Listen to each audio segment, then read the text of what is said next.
Bonjour, c'est Mogi. Salut, c'est Aspirateur. Aujourd'hui, on va faire un petit topo sur le nouveau Call of Duty, donc Call of Duty Modern Warfare 2. Donc initialement appelé Call of Duty 6, normalement on n'a pas le droit de le dire, parce que oui, il y a aussi à l'époque, il y a eu des... il y a aussi une autre dénomination, donc, que j'avais lu, c'était Call of Duty 4 Modern Warfare 2. Tu fais 4 plus 2, ça fait 6. Voilà. On en revient Call of Duty 6. 6, voilà. C'est ce qu'on apprend en C'est maths. pas mal. Voilà, exactement. On t'apprend le théorème de Warfare. Infinity Wars, ils ont été forts. Oui, donc voilà. C'était Donc maths. oui, effectivement, toujours développé par Infinity Ward. Donc la boîte, Les talentueux développeurs de Les Call of vrais. Duty. Oui, voilà, c'est parce que t'as le blanc et le noir. Hein. T'as les profiteurs et les talentueux. Oui, voilà, t'as Treyarch qui sont les profiteurs qui souvent font un épisode en biais ou annexe, notamment le dernier, le Warlord War, c'était eux, qui étaient pas foncièrement...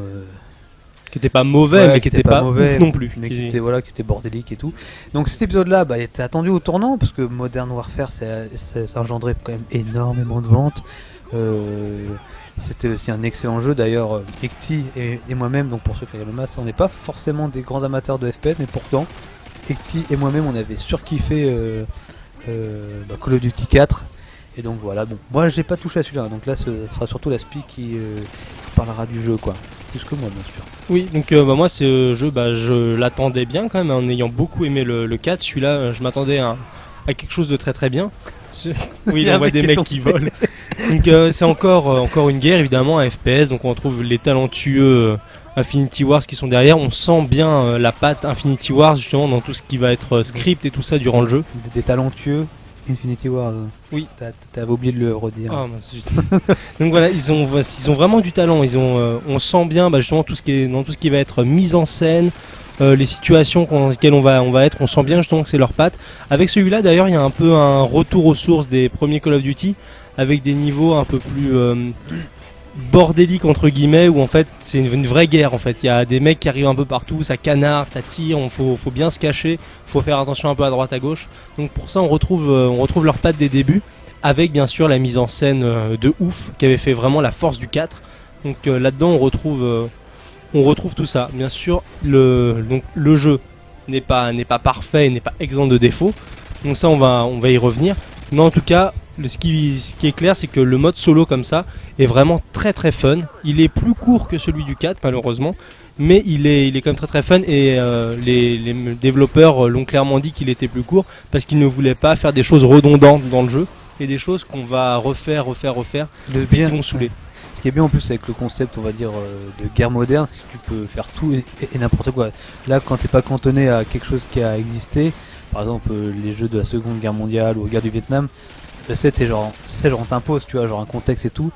Mais avec ce délire de guerre moderne, tu peux faire n'importe quoi. Tu peux vraiment faire une guerre qui se passe je ne sais où, tu vois. Enfin, vraiment, tu peux faire des décors ultra variés. Et ça, ils ont trouvé un bon filon.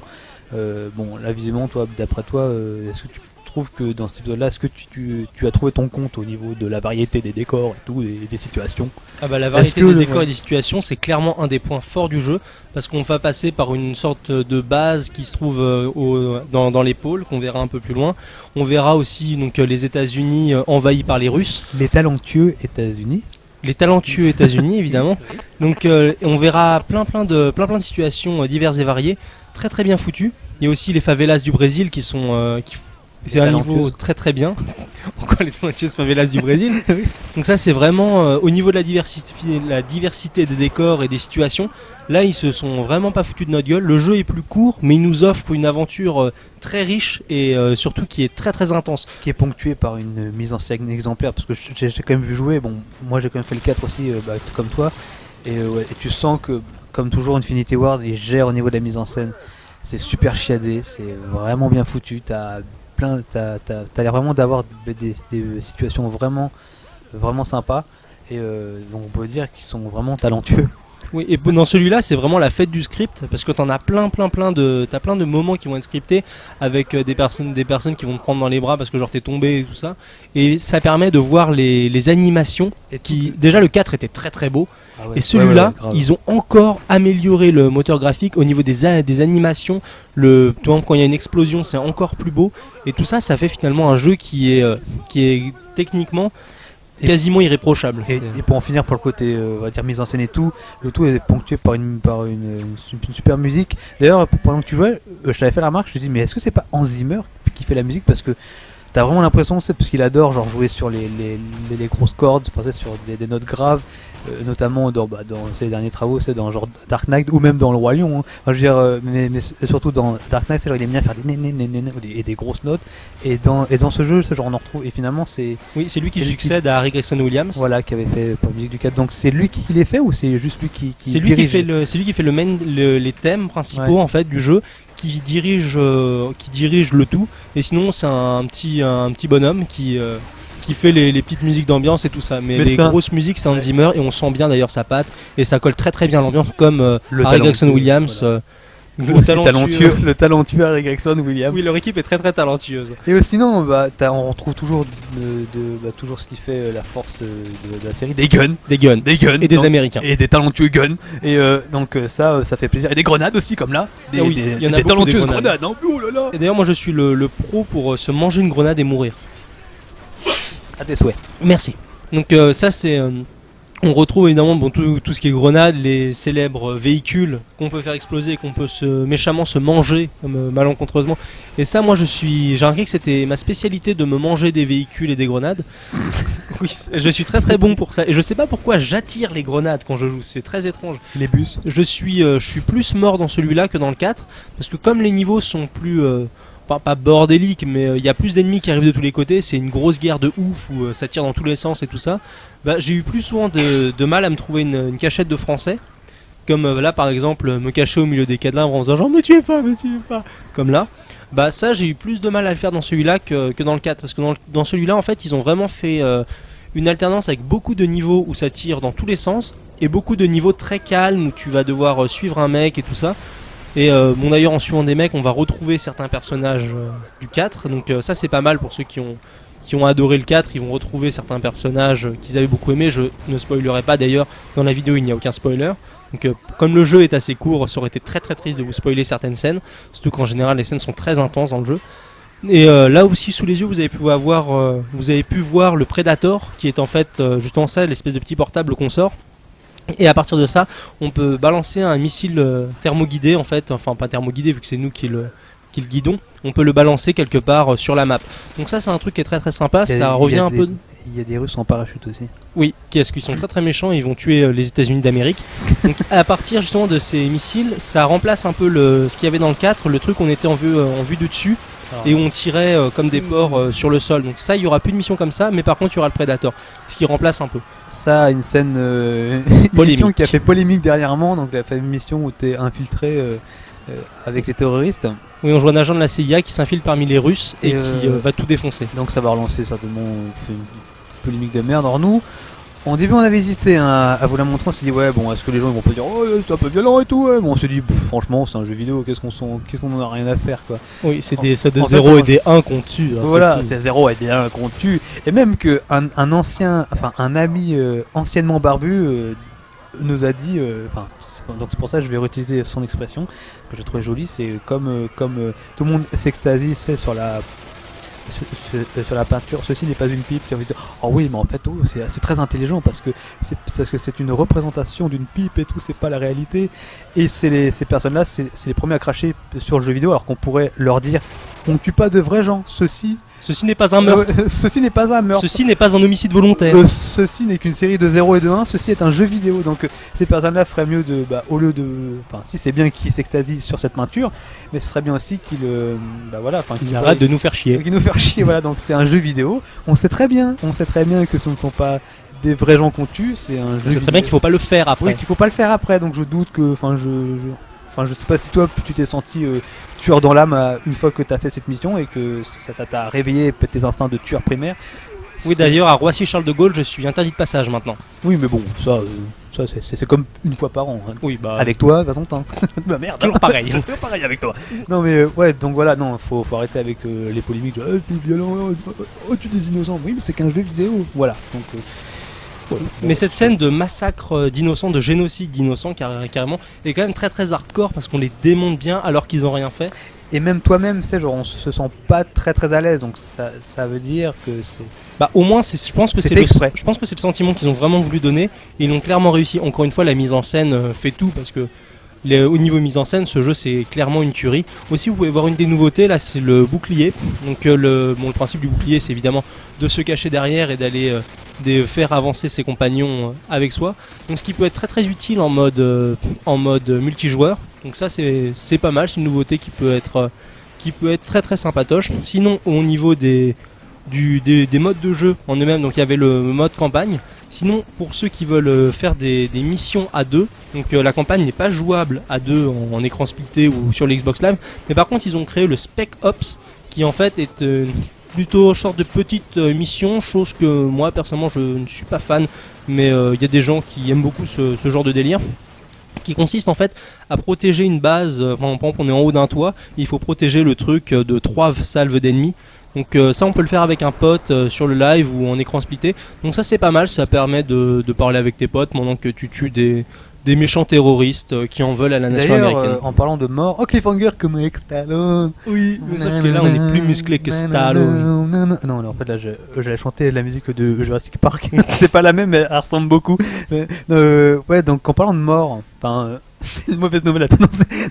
Non, mais genre en parlant de mort, il faut signaler aussi que dans ces vidéos-là, les morts sont plus glauques. Oui, c'est plus gore. Genre on voit carrément, c'est le sang, on en voit beaucoup dans ces épisodes-là. Vraiment, on sent qu'ils ont tout misé sur le côté réaliste, très glauque. Vraiment, il y a un aspect assez glauque. Hein, et comme vous l'avez pu voir avant, un moment, j'avais fait un plan sur le visage d'un cadavre. Ouais. Et comme les visages sont très détaillés et très beaux, on voit vraiment tous les détails, genre les yeux ouverts, la bouche entrouverte. Ouais, ça, c'est glauque. Et tous ces petits détails renforcent l'aspect glauque.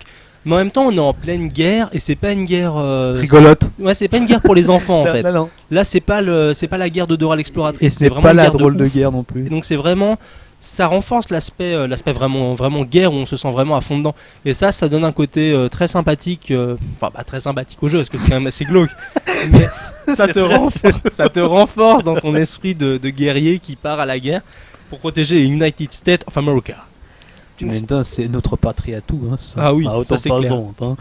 Donc voilà. Sinon aussi un des gros trucs qui avait fait la grande force de Call of Duty 4, c'était quand même son mode multijoueur. Dans celui-là, nous on n'a pas pu tester le mode multijoueur, mais sur PC, le mode multijoueur avait fait une petite polémique parce que par exemple, il n'avait pas de serveur dédié. C'était que du 9 contre 9, donc ça c'est comme sur 360. Donc la communauté ne pourra plus se retrouver sur des serveurs, mais dans des groupes Steam. Donc ça c'est quand même beaucoup moins pratique. Ou une secte. Une secte, oui. Chez Raël. Et sinon les matchs de compétition, l'hébergeur sera choisi automatiquement. Donc ça c'est pas très très bien. D'ailleurs J. Cole, donc un grand reporter américain de la presse du jeu vidéo, avait envoyé une lettre à Activision assez vénère pour justement critiquer ça et le fait qu'il n'y aura pas de mode. En fait, les joueurs ne pourront pas faire de mode pour le jeu. Il avait envoyé une lettre pour critiquer ça, mais Activision, à première vue dans un communiqué, avait dit qu'il ne pensait pas que les joueurs PC n'allaient pas acheter le jeu à cause de ça, même qu'en général ils allaient s'en foutre. Espérons pour eux, car le jeu est quand même très très bon. Des échos qu'on en a, le multijoueur n'est pas ouf, vous pouvez rester sur le 4, mais il a quand même ses avantages. Un niveau solo. Le solo, il y a des niveaux comme ça sous l'eau. C'est les niveaux calmes dont je parlais, où on arrive... en général, c'est toujours pareil, il faudra suivre quelqu'un. Comme le niveau à Pipriat, Tchernobyl de Call of Duty 4. Il faudra suivre quelqu'un, faire certaines missions. Et c'est des niveaux que moi, je trouve vraiment formidables. Mais vraiment, là, le terme n'est pas trop fort. C'est des niveaux que j'adore. Je les trouve ultimes, ces niveaux. Là, tu viens de faire... Oui. Un still kill, la Tenchu. Ah oui, là, oui, t'as fait un still kill. Mais de manière Rambo. On peut voir des talentueux américains là qui t'aident. Oui, et d'ailleurs, je me suis toujours demandé dans cette cinématique, parce que le mec, on le tue très très vite, enfin on le met juste sous l'eau et on l'égorge. Oui. Mais comment est-ce qu'ils ont fait pour monter aussi vite pour te récupérer? Ils sont américains. Sont très très très rapides, tes potes. Ils sont américains. Tout simplement, oui, ils se téléportent, oui, comme des Américains. Parce que tu poses des questions, mais non, mais ils sont américains, point. C'est la réponse à tout. Ils sont américains. C'est des talentueux américains. Et donc justement ces niveaux très calmes, ça va souvent alterner en fait entre un niveau calme et un niveau assez speed où ça va brûler. Qui est tombé. Il est tombé comme une merde, comme une masse. Et voilà. Et dans ces niveaux, il y aura aussi ce truc là des brèches en fait où il faudra péter une porte et après il y aura une sorte de mode bullet time où il va falloir tuer des méchants terroristes qui ne sont pas talentueux car ils ne sont pas américains, malheureusement pour eux. Et il faudra les tuer en une sorte de bullet time avant que eux tuent les otages. Donc ça c'est des trucs qui sont assez sympas, sachant qu'au début je n'avais pas compris le principe et moi je démontais tout ce qui se trouvait dans la pièce, y compris les otages. Comme un joueur de FPS. Ah oui, parce que moi je vois qui bouge. je vois des trucs qui bougent, je les démonte. Moi c'est sur le coup c'était radical, mais sur le coup, après j'ai En tout cas, visuellement il est vraiment beau, hein. Franchement, déjà le 4 pour moi personnellement, bon celui-là, cet épisode-là, bon, je le répète, hein, moi je l'ai pas fait, je t'ai vu jouer pas mal de niveaux, mais le 4 c'est certainement un des meilleurs FPS de tous les temps. Celui-là est Enfin, moins pour bon. moi. Celui-là est moins bon que le 4 à mon sens, mais il a quand même de grandes qualités. Et si on a adoré le 4, ouais. on peut pas ne pas aimer celui-là, à moins d'être un gros un peu vénère. Mais sinon, on peut pas dire bah non, le Modern Warfare 2 il est naze, c'est une merde. Mais est-ce qu'il y a des fusils à pompe? Oui, il y a des fusils à Est-ce pompe. qu'il y a un sniper? Ah oui, il y en a plusieurs même. Est-ce qu'il y a un pistolet de base? Et d'ailleurs, une des nouveautés, Non. mais qu'on ne voit pas malheureusement dans la vidéo, on peut avoir coup de pompe deux au guns. cul. Non, on peut avoir deux guns sur soi et Ah. même deux Uzi. Donc ça c'est pas mal, c'est assez utile. Pour viser par contre ça part un peu en couille donc c'est un peu bizarre. Mais c'est quand même très sympathique comme petite nouveauté. Donc je récapitule, un américain, des fusils à pompe, des guns, des snipers, des grenades. Bah c'est bon, C'est un bon jeu. c'est un bon jeu. Et il y a des muscles parfois. Un bon jeu. Bah voilà, c'est forcément un très bon jeu. Bah, de toute façon, t'as Call of Duty, hein, c'est une série en dents de scie, pas parce que c'est pas toujours les mêmes développeurs, mais là Mais vraiment. là c'est Infinity Ward, donc c'est du Donc c'est des talentueux. Et comme on sait que vous qui nous regardez, vous êtes talentueux, vous allez certainement l'acheter. Et d'ailleurs Non. c'est Square Enix qui édite le jeu au Japon. C'est vrai, des en gens aux plus. cheveux roses et tout, avec Nomura. Donc voilà, achetez-le, hein, vous l'avez compris.